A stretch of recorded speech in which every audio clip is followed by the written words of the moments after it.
District wise देखिए, 800 जिले, 800 जिलों में से 200 जिलों में हिंदू खत्म हो गए, यानी कितने परसेंट जिलों में हिंदू खत्म हो गए? 25%। तहसील के हिसाब से देखिए, 6000 तहसील, उसमें से 1500 तहसीलों में हिंदू खत्म हो गए, तो कितने परसेंट तहसीलों में हिंदू खत्म हो गए? 25%। और इस डेमोग्राफिक इम्बैलेंस का मूल कारण लव जिहाद, लैंड जिहाद, घुसपैठ जिहाद, धर्मांतरण जिहाद, जनसंख्या जिहाद। और इसमें जितने तरीके के जिहाद चल रहे हैं, इसमें कोई भी ऐसा नहीं है जिसको रोका नहीं जा सकता।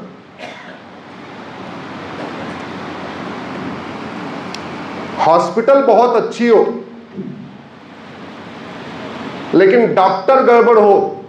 इधर कोई डॉक्टर बैठे हैं क्या? बैठे, बहुत अच्छा, बहुत बढ़िया। हॉस्पिटल बहुत अच्छी हो लेकिन डॉक्टर गड़बड़ हो, बीमारी ठीक होगी क्या? जोर से बोलिए। अच्छा, डॉक्टर भी अच्छा हो लेकिन आंख वाला डॉक्टर कान का इलाज करे, कान वाला पेट का इलाज करे और पेट वाला हड्डी का इलाज करे, तो बीमारी ठीक होगी क्या? जोर से बोलिए। अच्छा, हॉस्पिटल भी अच्छा, डॉक्टर भी अच्छा और डॉक्टर अपनी अपनी फील्ड का इलाज कर रहे हैं, लेकिन दवाई गड़बड़ हो, दवा नकली हो, बीमारी ठीक होगी क्या? जोर से बोलिए। मैं डॉक्टर साहब से पूछ रहा हूं, साहब ठीक होगी क्या? नहीं। अच्छा, हॉस्पिटल भी अच्छा, डॉक्टर भी अच्छा, दवाई भी अच्छी, लेकिन टाइम पे दवा नहीं खाया तो बीमारी ठीक होगी क्या? नहीं। इसका मतलब बीमारी तब ठीक होगी जब सब कुछ सही हो और सही समय पे हो, और देर कर दिया तो हम पहले ही बहुत देर कर चुके हैं। अब ज्यादा कुछ बचा नहीं है। इलेक्शन कमीशन हर चुनाव के पहले सेंसिटिव बूथ की एक लिस्ट बनाता है। पहले केवल सेंसिटिव बूथ बनता था, जिसको हिंदी में कहते हैं संवेदनशील बूथ। आजकल एक और कैटेगरी हो गई है, हाई सेंसिटिव बूथ, अति संवेदनशील बूथ। और जानते हैं, मैंने पूरी लिस्ट उठा के देखी है, तो उस लिस्ट में यह समझ में आया कि जहां तक हिंदू 70% है, 70% हो गए, वो सेंसिटिव बूथ कहलाता है, और जहां हिंदू 50% हो जाते हैं वो हाई सेंसिटिव बूथ कहलाता है। इस देश में अगर संविधान चल रहा है तो संविधान के कारण संविधान नहीं चल रहा है, संविधान इसलिए चल रहा है क्योंकि हिंदू, जोर से बोलिए जरा, बहुत संख्यक है। ये मैं माननीय सुप्रीम कोर्ट में कई बार कह चुका हूं। अब धीरे धीरे माननीय जजेस भी इसको समझने के लगे हैं। अब इस देश में लोकतंत्र चल रहा है तो संविधान के कारण नहीं, बल्कि हिंदू स्वभाव से ही डेमोक्रेटिक होते हैं। इस भारत के संविधान में सेकुलर शब्द जोड़ दिया। भारत सेकुलर है, वो सेकुलर शब्द की वजह से नहीं, बल्कि हिंदू स्वभाव से ही सेकुलर होता है। भारत में सेना विद्रोह नहीं करती, इसलिए नहीं कि संविधान चल रहा है, इसलिए क्योंकि हिंदू बहुसंख्यक है। नहीं तो पाकिस्तान में सेना क्या करती है, बांग्लादेश में सेना क्या करती है, आपको पता है। अफगानिस्तान में तो सेना तो छोड़ो, आतंकवादियों का राज चल रहा है कि नहीं चल रहा है। अब कुछ दिन के बाद वहां किसी आतंकवादी को संत डिक्लेयर कर देंगे, उसकी बायोग्राफी बनवा देंगे, हो सकता है उसके नाम से कुछ और कर दे, रोज वहां में मन्नत लोग मांगने आ जाएंगे। ऐसा भी हो सकता है भाई, जिसके पास शासन हो, किसी की ब्रांडिंग करके किसी को कुछ भी बना दे, किसी को महात्मा बना दे, किसी को राष्ट्रपिता बना दे, किसी को कुछ भी बना दे। बनाना तो है, ब्रांडिंग की जा सकती। मेरा मानना है अगर सुरक्षित भारत बनाना है तो हमें भ्रष्टाचार को जड़ से खत्म करना पड़ेगा, और कोई तरीका नहीं, कोई तरीका नहीं। और जितने जल्दी इसको बुद्धिजीवी समझ लें उतना अच्छा है। भारत के लिए जो सबसे दो बड़ा खतरा है, उसमें पहला है करप्शन, दूसरा है पॉपुलेशन एक्सप्लोजन। जितने जल्दी हम करप्शन खत्म कर दें उतना अच्छा है। Politics no profit no loss हो जाए, आधी समस्या खत्म हो जाएगी। जब तक पॉलिटिक्स प्रॉफिटेबल धंधा है तब तक भारत बचेगा नहीं, हमारी सेना नहीं बचा पाएगी, न कोई और बचा पाएगा। जो डेमोग्राफिक इंबैलेंस हो रहा है उसके लिए भी बहुत बड़ा कारण है। मैंने आपको पहले इतनी देर से बताने की कोशिश किया, मूल कारण क्या है उसका? भ्रष्टाचार। सवाल ये, भ्रष्टाचार रुकेगा कैसे? क्या भारत आदिकाल से भ्रष्ट था? जोर से बोलिए जरा। क्या हमेशा हमारे पूर्वज भी सारे भ्रष्ट थे? नहीं। तो इसका मतलब भ्रष्टाचार बाद की समस्या है। आज हम जिन समस्याओं से जूझ रहे हैं ये सारी कोई आदिकाल समस्या नहीं है, ये चाणक्य के समय या युधिष्ठिर के समय से नहीं चल रही है, ये समस्याएं आई हैं।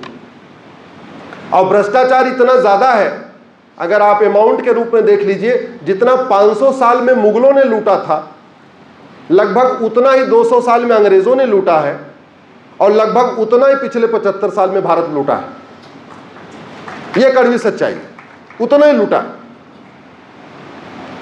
अगर भ्रष्टाचार को रोकना है तो हमें कानूनों को बदलाव करना पड़ेगा। भ्रष्टाचार को रोकना है तो ये 1888 में बने हुए घटिया कानून को बदलना पड़ेगा, प्रिवेंशन ऑफ करप्शन एक्ट को बदलना पड़ेगा। इतना घटिया कानून है कि 70,000 करोड़ का कॉमनवेल्थ घोटाला हो गया, 1,76,000 करोड़ का 2G घोटाला हो गया, 1,86,000 करोड़ का कोयला घोटाला हो गया। आज तक कोई कुछ पकड़ा गया, किसी का कुछ हुआ क्या? इतना घटिया कानून है कि घुसपैठिए 6-6, 7-7 डॉक्यूमेंट बना लिए हैं। आधार वाला आधार बना रहा है, राशन कार्ड वाला राशन कार्ड बना के दे रहा है, तहसील में सारे डॉक्यूमेंट बनते चले जा रहे हैं, फर्जी डॉक्यूमेंट बनते जा रहे हैं, सब 2000-3000 में बनते जा रहे हैं। इतना घटिया कानून है, आज तक न किसी को आजीवन कारावास दे पाया, न किसी की सिटीजनशिप खत्म कर पाया, न कुछ हुआ। सारे के सारे देश विरोधी काम का जो ट्रांजैक्शन होता है वो बेनामी होता है। बहुत कम ट्रांजैक्शन सीधे बैंक में होता है, सामान्यतः बेनामी ट्रांजैक्शन होता है। मतलब जो आतंकवादी है या माओवादी है या नक्सलवादी है या जो गौ तस्कर है, फंडिंग उसके चाचा के थ्रू होगा, बीबी के थ्रू होगा, साले के थ्रू होगा, बहनोई के थ्रू होगा, बेनामी चलता रहता है। क्यों चल रहा है? क्योंकि हमारा कानून घटिया है। हमारे देश में हवाला कारोबार मुझे लगता है दुनिया में सबसे ज्यादा चल रहा है। क्यों चल रहा है? क्योंकि हमारा कानून, ये मनी लॉन्ड्रिंग एक्ट महाघटिया है। लगभग ब्लैक मनी का कारोबार इतना चल रहा है, ना बताऊं तो अच्छा। और बहुत सारे तो काले चोर डिप्टी सीएम भी बन गए। आपकी हंसी कुछ और ही बता रही है, मैं नाम नहीं लूंगा, लेकिन आप हंस रहे हैं तो इसका मतलब आपको पता है। भ्रष्टाचार खत्म करना है, इस 1861 का पुलिस एक्ट बदलना पड़ेगा, एक यूनिफॉर्म पुलिस कोड बनाना पड़ेगा। चूंकि ये कानून 1861 वाला चल रहा है, इसकी वजह से ये अंग्रेजों ने बनाया था आम जनता को गुलाम बनाने के लिए, और चूंकि कानून वही चल रहा है तो जो पुलिस पहले अंग्रेजों की गुलाम थी अब वो सत्ता की गुलाम हो गई है। पता चला एक सरकार एफआईआर करके जाती है, पुलिस सत्ता की गुलाम है, अगली सरकार आती है मुकदमे वापस ले लेती है।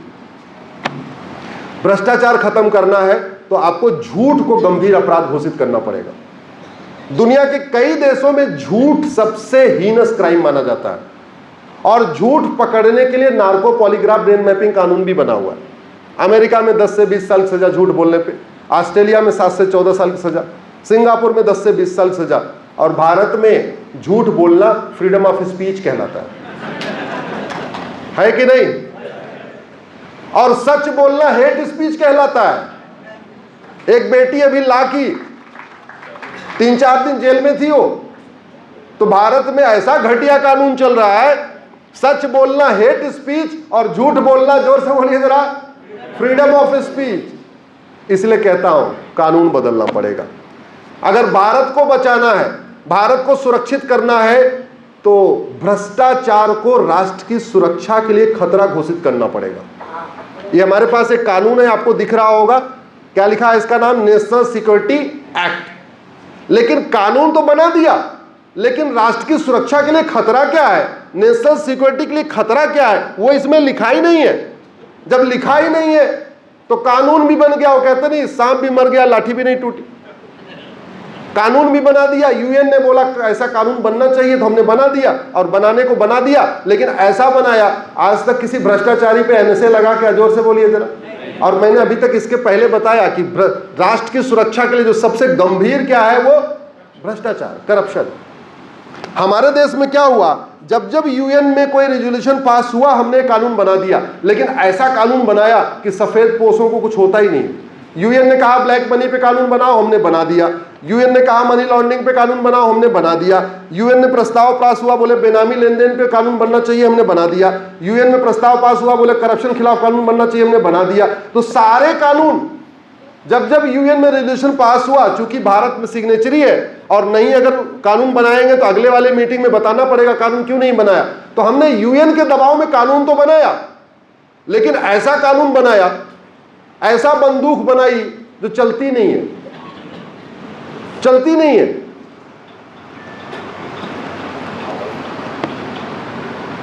यूएन ने कहा अनलॉफुल एक्टिविटीज को कंट्रोल करो, हमने कानून बना दिया अनलॉफुल एक्टिविटी एक्ट, जिसको यूएपीए कहते हैं। करप्शन अनलॉफुल एक्टिविटी या लॉफुल एक्टिविटी, जोर से बोलिए जरा। अनलॉफुल। लेकिन आज तक किसी पे यूएपीए नहीं लगा, क्यों? क्योंकि हमने इस कानून में लिखा ही नहीं कि करप्शन अनलॉफुल एक्टिविटी है। हमने ऑर्गेनाइज क्राइम से निपटने के लिए सभी राज्यों ने कानून बना दिया।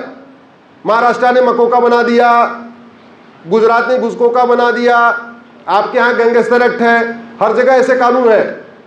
लेकिन ऑर्गेनाइज क्राइम, करप्शन ऑर्गेनाइज है अनऑर्गेनाइज है? जोर से बोलिए जरा। ऑर्गेनाइज है, होशो हवास में किया जाता है, गलती से नहीं होता। ये कोई रोड एक्सीडेंट नहीं कि जा रहे थे का एक गाड़ी टकरा गई, बाकायदा सौदा होता, इधर आना बोरी यहां लेके आना। आजकल तो जजों के यहां भी बोरा निकलने लग गया। लेकिन आज तक किसी करप्ट अधिकारी, नेता, जज के ऊपर मकोका घुसकोका लगा क्या? जोर से बोलिए जरा। संविधान का आर्टिकल 11 कहता है कि नागरिकता देने, नागरिकता लेने के लिए कानून बनाओ। उसके कंप्लायंस में हमने 1955 में सिटीजनशिप एक्ट बना दिया। आज तक किसी भ्रष्टाचारी की नागरिकता गई क्या? जोर से बोलिए। ये सफेद हाथी के सफेद, वो क्या कहते हैं उसको, हाथी के दांत दिखाने वाले, कानून बना दिया। संविधान कह रहा था बनाओ, हमने बना दिया, लो, काम नहीं करेगा। भ्रष्टाचार खत्म हो सकता है, और आज मैं आपके सामने कह रहा हूं 1 साल में खत्म हो सकता है। 1 साल। ये भ्रष्टाचार खत्म करने के लिए 5 साल भी नहीं चाहिए, मात्र 1 साल चाहिए। लेकिन उसके लिए आप लोगों को आवाज उठाना पड़ेगा। प्रबुद्ध, सभी प्रबुद्ध भारतीयों को आवाज उठाना पड़ेगा। जितने प्रबुद्ध भारत जैसे संगठन है उनको आवाज उठाना पड़ेगा, नहीं तो ये भ्रष्टाचार हमें ले डूबेगा। खत्म हो जाएंगे, हम गारंटी के साथ कह रहा हूं, खत्म हो जाएंगे। भारत की डेमोग्राफी बदलने का सब 2 ही कारण है, करप्शन, पॉपुलेशन एक्सप्लोजन। सरकारी आंकड़े बताते हैं कि आज की डेट में 80% लोग पर डे 100 रुपए से कम खर्च करते हैं। कितना खर्च करते हैं पर डे? अपने खुद ही देख लो, इसमें कितने लोग हैं जो पर डे 100 रुपए से ज्यादा खर्च करते हैं? सामान्यतः 100 रुपए की में काम हो जाता है दिन भर। अगर 80% लोग पर डे 100 रुपए से कम खर्च करते हैं, जो 20% लोग 100 से ज्यादा खर्च करते हैं, उनके पास एटीएम, पेटीएम, भीम, UPI, debit card, credit card है, तो 100 रुपए से बड़े नोट की जरूरत है क्या? जोर से बोलिए जरा। नहीं। करेंसी की साइज का सीधा सीधा रिलेशन हवाला से होता है, ब्लैक मनी से होता है, करप्शन से होता है। पूरी दुनिया में उठा के देख लीजिए, जितनी बड़ी नोट उतना ज्यादा हवाला, जितनी बड़ी नोट उतना ज्यादा ब्लैक मनी, जितनी बड़ी नोट उतनी ज्यादा घूसखोरी, और जहां जिस देश में जितना ज्यादा भ्रष्टाचार है, जितना ब्लैक मनी है, वहां उतनी अराजकता है। माओवादियों की फंडिंग कैश में, नक्सलियों की फंडिंग कैश में, आतंकवादियों की फंडिंग कैश में, जिहादियों की फंडिंग कैश में, मिशनरियों की फंडिंग कैश में, ड्रग का कारोबार कैश में, अपहरण उद्योग कैश में, नशा तस्करी कैश में, मानव तस्करी कैश में। और हमारे पूर्वज क्या कहते थे? न रहेगा बांस न बजेगी, जोर से बोलिए जरा। अगर इस कैश को ही खत्म कर दें, 100 रुपए से बड़ी नोट ही बंद कर दें, समस्या ठीक होगी कि नहीं होगी? जोर से बोलिए जरा। होगी नहीं होगी सर? यस। भारत को सुरक्षित बनाना है, और अभी नहीं, अगर 100 रुपए से बड़ी नोट बंद हुई तो कभी नहीं होगी। वर्तमान प्रधानमंत्री जी 100 रुपए से बड़ी नोट बंद कर सकते हैं। तो जैसे एक नारा लगाया था, एक धक्का और दो, वो नारा याद है कि नहीं याद है? 1990 वाला, एक धक्का और दो, ऐसे ही एक धक्का और दो, 100 से बड़ी नोट बंद कर दो। ये नारा लगाना पड़ेगा। मेरी पीआईएल चल रही है इसके ऊपर। मैंने दूसरा जो इसमें सजेस्ट किया है कि आप 5000 रुपए से महंगे सामान का कैश लेन देन बंद कर दीजिए। जिस सामान की एमआरपी 5000 तक है वो कैश में चलने दीजिए। बिजली का बिल 5000 तक है, कैश में चलने दीजिए। ट्रेन का टिकट 5,000 तक का है, कैश में चलने दीजिए। फ्लाइट का टिकट 5,000 तक का है, कैश में चलने दीजिए। जो भी चीजें 5,000 रुपए तक का बिल है उसको कैश में चलने दीजिए। 5,000 से ऊपर वाले में आप बंद कर दीजिए, ये कैश का कारोबार बंद कर दीजिए, काला धन हवाला अपने आप खत्म हो जाएगा। भारत में 130 करोड़ आधार बन चुका है।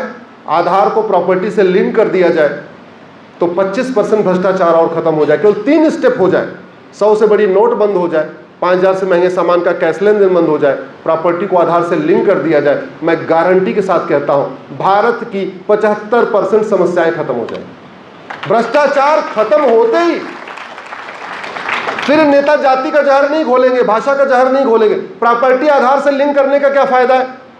अभी जितने फार्म हाउस खरीदे बनवाए जा रहे हैं अपने नाम पे नहीं बन रहे हैं। किसके नाम पे बन रहे हैं? साले के नाम पे, बहनोई के नाम पे, ड्राइवर के नाम पे, कुक के नाम पे।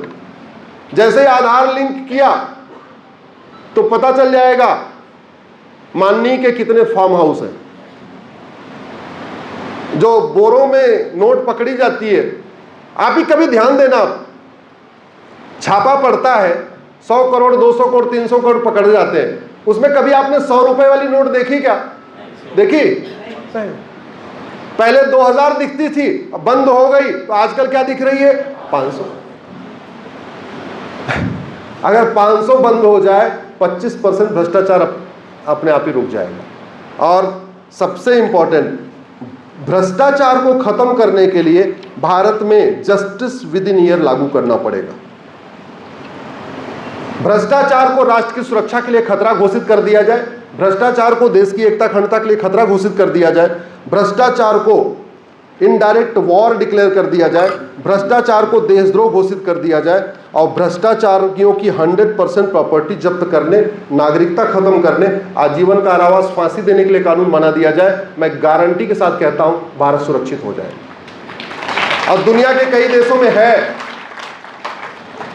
राम की धरती भारत, भगवान कृष्ण की धरती भारत, हनुमान जी का जन्म तो आप ही के राज्य में हुआ। 24 तीर्थंकर भारत में, 10 सिखों के गुरु भारत में, ब्रह्मा विष्णु महेश, वेंकटेश गणेश हनुमान जी, दुर्गा लक्ष्मी सरस्वती, सारे महापुरुष, बसवराज जी महाराज, सारे महापुरुष भारत में। घूसखोरी है, कमीशनखोरी है, जमाखोरी है, मिलावटखोरी है, कालाबाजारी है, नशा तस्करी है, मानव तस्करी है, सोना तस्करी है, अलगाववाद है, कट्टरवाद है, जिहाद है, मजहबी उन्माद है, लैंड जिहाद है, लव जिहाद है, ड्रग्स जिहाद है, सारे तरीके चल रहे हैं। इसमें से कोई एक समस्या बताइए जो सिंगापुर में है क्या? कोई देवी देवता वहां जन्म लिया क्या? कोई महापुरुष वहां जन्म लिया क्या? सिंगापुर जापान में मुझे कोई एक महापुरुष का नाम बताइए। जैसे भारत में महापुरुष इतने सारे हैं, दुनिया के सबसे ज्यादा मठ मंदिर भारत में, दुनिया के सबसे ज्यादा कथावाचक भारत में, दुनिया के सबसे ज्यादा पुजारी भारत में, दुनिया के सबसे ज्यादा एनजीओ भारत में, दुनिया में सबसे ज्यादा सांसद भारत में, दुनिया में सबसे ज्यादा विधायक भारत में, दुनिया में सबसे ज्यादा पॉलिटिकल पार्टियां भारत में। फिर भ्रष्टाचार क्यों नहीं खत्म हो रहा है? क्यों? क्योंकि डॉक्टर बदल रहे हैं, दवाई नहीं बदल रही है। और बीमारी डॉक्टर बदलने से ठीक नहीं होती है। बीमारी कैसे ठीक होती है? दवाई बदलने से। डॉक्टर शरीर में नहीं जाता, शरीर में कौन जाता है? बीमारी। और इसका एक एग्जांपल आपको देता हूं। 3 साल पहले कोविड आया था।